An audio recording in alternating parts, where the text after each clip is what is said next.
સમજવું કઠિન છે. સમજદારી અને સજ્જનતા બે હાટે ને વેચાતા હોત તો ઝોળોત લેવા ધનપતિ કે જ્ઞાણું ખર્ચી નટવરાય. તો સમજદારી અને સજ્જનતા બે હાટે ને વેચાતા હોત. આ જો દુકાને કે વેચાતા જડતા હોત ને તો ઘણા કરોડોપતિઓના ઊભા વાહડા રખડે એમને ન રખડતા હોત ને આપણા હાથમાં આવવાય નહોતી. પણ એ જીવવું પડે.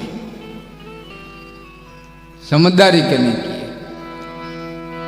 કે સુકા સરોવરા અને ઊંચ કુડા એની કરશો ના કંગી કોઈ. આ દુઓ મને બહુ ગમે. સુકા સરોવરા અને ઊંચ કુડા એની કરશો ના કંગી કોઈ. આ તો થોડે ને ઘણે દેહડે પછી ઘીના ઠામમાં ઘી હોય તો સુકા સરોવરા અને ઊંચ કુડા એની કરશો ના કંગી કોઈ. સરોવર સુકાઈ ગયું હોય, માલિક પર માણા વૈયા ગયા, ભરોંડા પડી ગયા હોય, એમાં તળિયા પડી ગયા હોય, એ તરાવડાને કોઈ દી નો કહેતા કે તમે ખાલી થઈ ગયા ને તમારી પાસે કાંઈ નથી. કોઈ દી નો કેવું તમે ખાલી થઈ ગયા અને તમારી પાસે કાંઈ નથી. સુકા સરોવર અને ઊંચ કુડા. એ ઊંચા કુળનો આદમી હોય, ઊંચા કુળનો આદમી કરે નહીં નિત્યું કામ. નાણાં ખાતર નટવર કાંઈ સિંહનો ભરે સલામ. તો ઊંચા કુળનો આદમી એને કરે નહીં નિત્યું કામ. નાણાં ખાતર નટવર કે સિંહનો ભરે સલામ. સરોવર સુકાઈ ગયું હોય ને કેવું નહીં ખાલી થઈ ગયા. સુકા સરોવરા અને ઊંચ કુડા. ઊંચા કુળનો આદમી હોય, સમયની ઝપાટે ખોરડું પાછું પડ્યું હોય તો એને કોઈ દી નો કહેતા કે તમે ખાલી થઈ ગયા ને તમારી પાસે કાંઈ નથી. કારણ કે 10 વર્ષનો દુકાળ થાકે. કેટલોક પડે? 1 વર્ષ, 2 વર્ષ, 3 વર્ષ, 4 વર્ષ, કદાચ ને 10 વર્ષ પડે. પણ 10 વર્ષનો যদি દુકાળ થાકે અને આહારની એલી મંડાય તેથી પાણી છે એ પેટે ઢળાય અને સરોવરની માલિકો જાય. કોઈ સરોવર પાણીને બોલાવવા ન જાય. એમ સંસ્કારને હાચવી રાખાય છે અને ખાનદાન ખોલડું છે તો સંપત્તિ નથી એક પેટે ઢળાય ને પાછું આવવું પડે. સુકા સરોવરા અને ઊંચ કુડા એની કરશો ના કંગી કોઈ. થોડે ને ઘણે દેહડે તો ઘીના ઠામમાં ઘી હોય. 5 દી દૂધાણા મોરા પડી જાય ને ઘીના ઠામ અધર ચડી ગયા હોય પણ પાછી ભાદરવે મને મેયું મળવા માંડે તેથી એના એ ઠામ પાછા હેઠા ઉતરે અને એની માલિકો ઘી પડે. એમ સંસ્કારને હાચવી રાખજો. સંપત્તિ તો આવવાવાળી અને જવાવાળી છે. વસ્તુ આવવાવાળી ને જવાવાળી છે. આનો કોઈ દી મોહ ન રાખો. જન્મ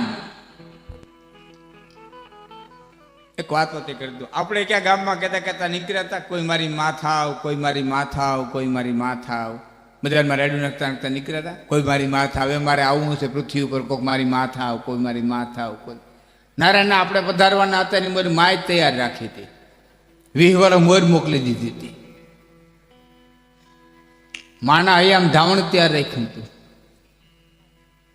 ભીનેથી હુકે ઉડાવનારી તૈયાર રાખી હતી. કડવી દવા આપી અને ધાવણમાં દવા ઉતારીને આપણને પેટમાં મટાડનારી તૈયાર રાખી હતી. અને અહીંથી વયા જાઉં પછી લાડવો તૈયાર રાખ્યો, ઠાઠડી તૈયાર રાખી, લાકડા તૈયાર રાખ્યા, લઈ જનારા તૈયાર રાખ્યા. કોણ છે ને આપણને ખબર નથી, બાકી તૈયારી છે, બધે તૈયારી. આગ દેનારા તૈયાર છે, વાહે નાનારા લાડવા ખાનારા તૈયાર. આવ્યા એના પહેલાની બધી તૈયારી, વયા જાઉં પછીની બધી તૈયારી. આ 2 છેડાની જેણે તૈયારી કરી રાખી હોય કિશોરભાઈ, એણે વચ્ચેની તૈયારી ન કરી રાખી હોય. તમામ પ્રકારની તૈયારી કરી રાખી છે પણ આપણને વિશ્વાસ નથી. પોતામાં થોડીક વાર બેઠા ત્યારે વાત કરતા હતા.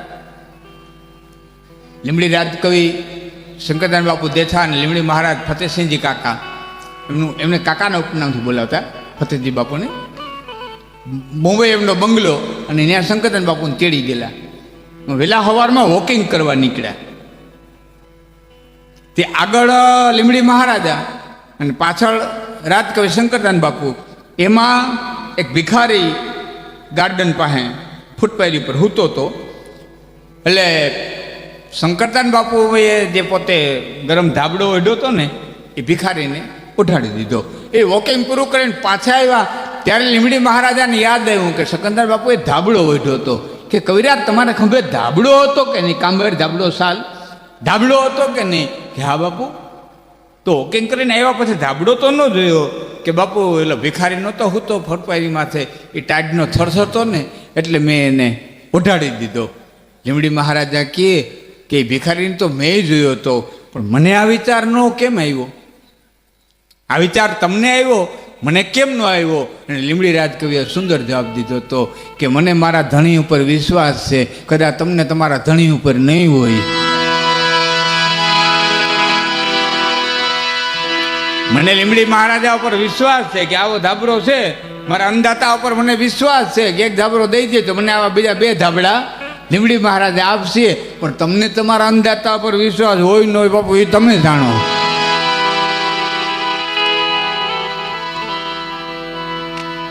સુકા સરોવરા તો જન્મ મરણ, સુખ દુઃખ, આ બધું આવવા વાળું ને જવા વાળું છે. એક વસ્તુ માની લેજો, આમાં કોઈ સુખી ને કોઈ દુઃખી છે જ નહીં, બધા મનના કારણ છે. પાછું કોને ધીરું કરાવી નીકળ્યું? હે વધારે થઈ જાય છે ને, થોડુંક ઇફેક્ટ ઓછી ને બીજું કંઈ કરો ને વધારે અવાજ પંચાવે એવું કંઈક.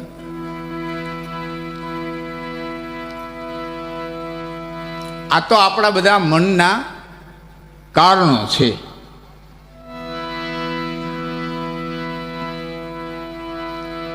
હું મારી સહજ ભાષામાં દાખલો દઉં. કોઈ એમ કે લાખણથી ગઢવી સગવડતા વાળો છે, લાખણથી ગઢવી સગવડતા વાળો છે, પણ કેનાથી? મારા મદિરાવાળાથી. સગવડતા વાળો છે પણ કેનાથી?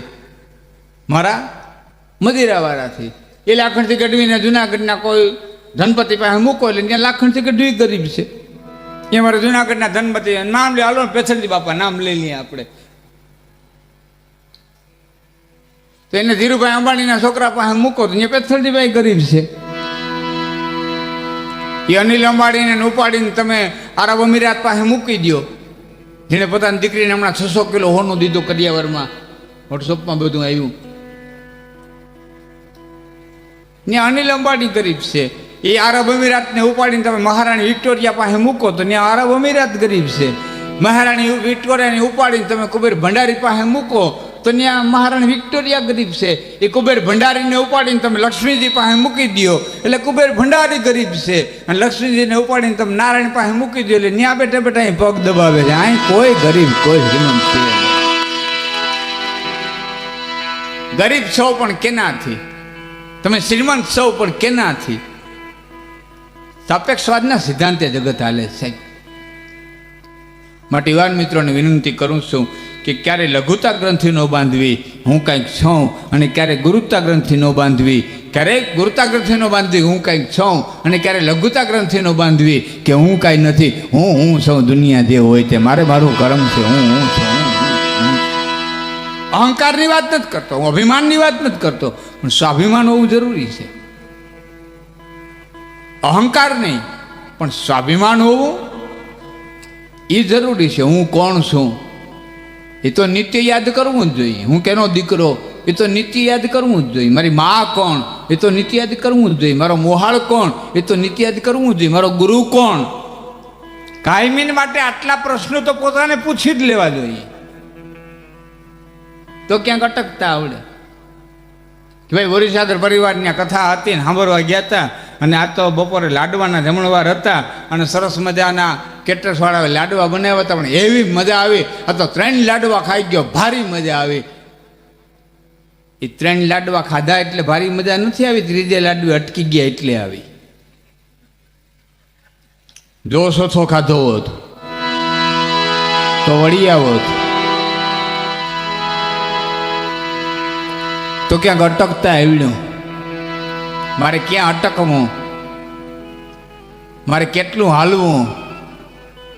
હા, જીવન જીવન છે એક પંથ છે, વ્યવહાર છે એક પંથ છે, એમાં હાલવાનું હોય, જીવનમાં હાલવાનું હોય. એક જણાને પૂછતો તો કે ખાખરિયા જાઉં કેટલું સેટું છે? એટલે વેલા કીધું બધા અહીંથી 1/2 કિલોમીટર. આ ફાટક આવી ગઈ, અહીંથી 1/2 કિલોમીટર. જે પૂછ્યું ને એને કીધું કે તું ઊભો ત્યાંથી, હું ઊભો ત્યાંથી. એ કેટલો થાય કોઈ છે, એને એટલું અંતર જો વધારે લાગતું હોય. મારા બાપ જીવનમાં થાક આવે ને પછી તો એટલું કહેવું પડે કે તું ઊભો ત્યાંથી, હું ઊભો ત્યાંથી.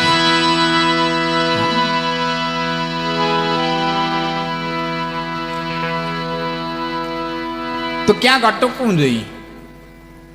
મારે હું કોણ છું, મારે કેટલું, હું અભિમાન એટલા બધા તમે અકળ ન થતા કે દુનિયા ભાંગી નાખે, અને એટલા બધા ઢીલાઈ ન થતા કે દુનિયા વાળી દે. એટલા બધા કડવા ન થવું કે દુનિયા થૂકી નાખે, એટલું મીઠા ન થતા કે દુનિયા ચાવી જાય. હા, ઘણા એમ કે બાપા નાયત ગંગા ભેરી થઈ છે ને આપણે નાયતના સરની રદ થઈ, નાયત ગંગા ભેરી થઈ. નાયત ગંગા છે એમાં અમારી ના નથી, પણ હાકર પકડી નવાય.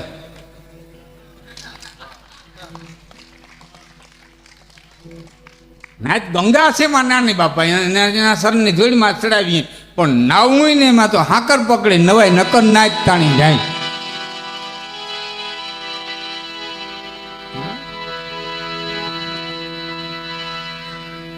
કાઠી આપણને એકને ગુમડું થયેલું ને એમાં હાવ નીકળે કે આગા આમ કહો ફલાણું ઓહો અહીં તો આપણને કે ગુમડું છે, હલો ખબર કાઢતા જઈએ, 2 જાય ને 4 આવે, 4 જાય ને 100 આવે.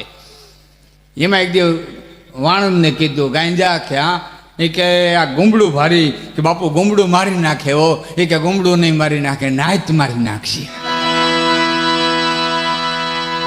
ગુમડું નહીં મારી નાખે, નાયત મારી નાખશે. હા, જ્ઞાતિ છે, જ્ઞાતિ ભેરું રહેવું એમાં ના નહીં. જ્ઞાતિ એનો એક દાખલો દીધો તમને, મારે પછી તો તમારી તો ફરમાઈ થાય એટલી પૂરી કરે હો બાપા. હા, પછી મને યાદ આવતું જાય ને વચ્ચે હું કહેતો જાઉં. રાત્રિના સમયે દરિયો આમ ફરવા માટે થઈ નીકળો, એમાં એક ટીટોળો દિવાહરીની હળિયું જેવા 2 ટાટિયા અને અધર રાખીને હૂતો હતો. બોલો, આમ એમાં દરિયાએ કીધું કે આખું જગત જપી ગયું છે, ટીટોળા તું હજી જાગો કે હા? તે અધર પગ રાખીને કાહું તો એ કે નાળા તાણિયા વિનાનું આપ ગળેલીને હેઠું આવે તો કે તો હું થાય કે મારા ઈંડા છે અહીંયા કે તું ઝીલી લે કે હા? આ પગેથી ઝીલી લે કે હા? અને દરિયાદેવ વિચાર કર્યો કાની પરીક્ષા કરવી જોઈએ, 6 મરદનું ફાટ્યું. એક દી ટીટોળો ને ટીટોળી 3 ઉડી ગયા અને ઝાલક મારી અને ઈંડા 4 લઈ લીધા. 4 ઈંડા લઈને મગરમચ્છને આપીને દરિયાદેવે કીધું હાચવીને રાખજે હો, 6 મરદના ફાટિયાના માગશે તો દેવા પડશે, આને ઈજા ન થવી જોઈએ. એ મગરમચ્છ લઈ ગયો કાચબા પાસે, વિશાળ ઢાલ કાચબો. એને કીધું કે આ ઈંડા રાખીને માથે બેસી જા, બ્રહ્માંડ ફરી જાય, છતાં ઈંડાને થવું ન જોઈએ, દરિયાદેવનો હુકમ છે. એ માથે બેસી ગયો ઢાલ કાચબો અને એમાં આ 2 પંખીડા આવ્યા, ઈંડા જોયા નહીં, 2 પંખીડા મળી અને ટીક એવો અવાજ કર્યો એટલે બીજા 2 આવ્યા.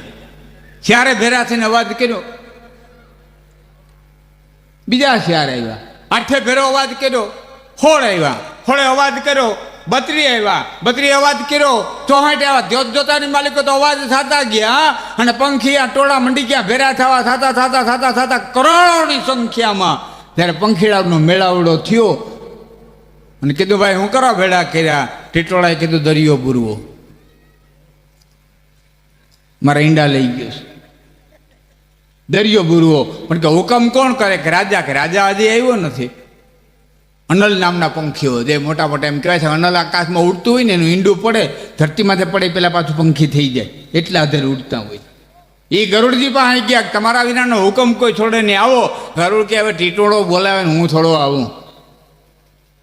એમ કરીને ગરુડ હાલતા થઈ ગયા. બરોબર વૈકુંઠની અંદર આવ્યા, નારાયણની પાસે આવ્યા. નારાયણ છે એટલે શિવ સમુદ્રમાં ગયા, નારાયણની પાસે આવ્યા તો નારાયણ શેષ અને શેયામાં હુતા હતા ને પડખું ફરી ગયા. એટલે ગરુડજી કહે પ્રભુ હું કાયમ આવું ત્યારે તમે મને આ મારા આમાં હસતા હો ને આજકા પડખો ફરી ગયા. એ કંઈ નાયતને તદીને આવે એનું સ્થાન મારા દરબારની માલિકો ન હોય.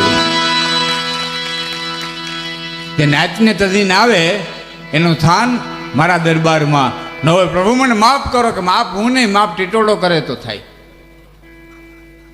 ગુનો કર્યો હોય એને માફ કરો. અને આવ્યા ગરુડજી રાડ્યું નાખતા હે ભાઈ કેવી કામ કરું? કે હુકમ કરો દરિયો બુરે. અને ગરુડજીએ હુકમ કર્યો જેનાથી જેવડું ઉપડે એવું લેવો. પછી હાંઠીકડું તો હાંઠીકડું ને પાણો ડુંગર તો ડુંગર, જે પંખીથી જેવડું ઉપડે એવડું લેવો. ને અબજોની સંખ્યામાં પંખીડા ઉપડ્યા. એ હળો કરી અને એક ફેરો નાખ્યો, 10મા ભાગનો દરિયો બુરાણો. અને હુકમ થી ઉપડો અને ઉપડ્યું ટોળું પાછું.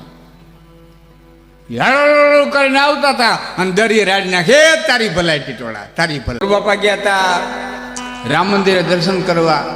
પૂજારીને કે રામ મંદિર છે તે દર્શન કરતો હતા, રામનું છે એમાં ફાળો લખવાળો બેઠો હતો. અહીંયા ગુરુ બાપાએ 251 રૂપિયા ફાળો લખાયો.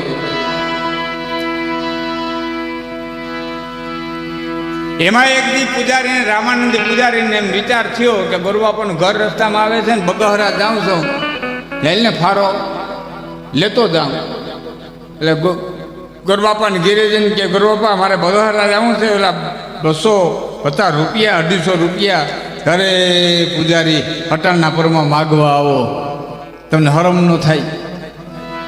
કે અદા હું માગવા નથી આવ્યો, તમે રામાનંદ લખાવી નહોતા ગયા. અરે પૂજારી તમે ખરા છો, વાર તહેવારે જરાક જીભ આડી હાલી હોય તો તમે ગણીને ગાંઠે બાંધી લો. અમે કોઈ દી કોઈનું ગણીને ગાંઠે ન બાંધી લ્યો. આખા ગામમાં અમારે કેટલા એવા પ્રસંગ બનતા હોય તો અમે કોઈ દી કોઈનું ગણીને ગાંઠે. એટલે બધું બધા માટે હોતું નથી. જ્યાં સુધી સાંભળો ત્યાં સુધી સમજવાની કોશિશ કરજો.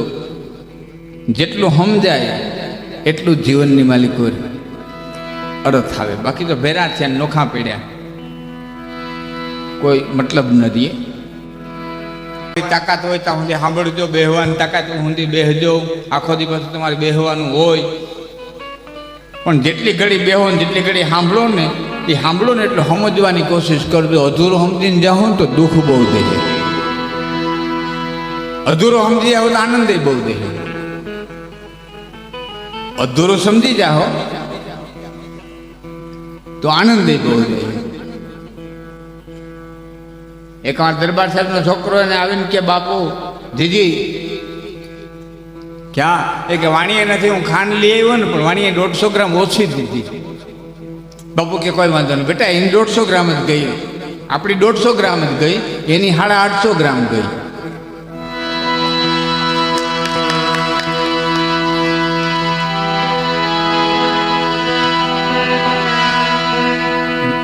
અમારે સુરેશ આમ એક ધારું ધ્યાન હોય તો સમજાય. પછી આડાવરી છે જે નજર ગઈ એટલે વાત ગઈ. આ તો લાઈવ પ્રોગ્રામ છે, આમાં તો સતત મારા સામે તમે નજર રાખીને બેહો ને તમે છે જે આડાવરા ગયા એટલે વાત વહી ગઈ. પછી તમે ફરો તો થાય વાત ગોતવા. તો દરબારો દાયરો છે, તારણ દાયરો બોલવાની મજા આવે.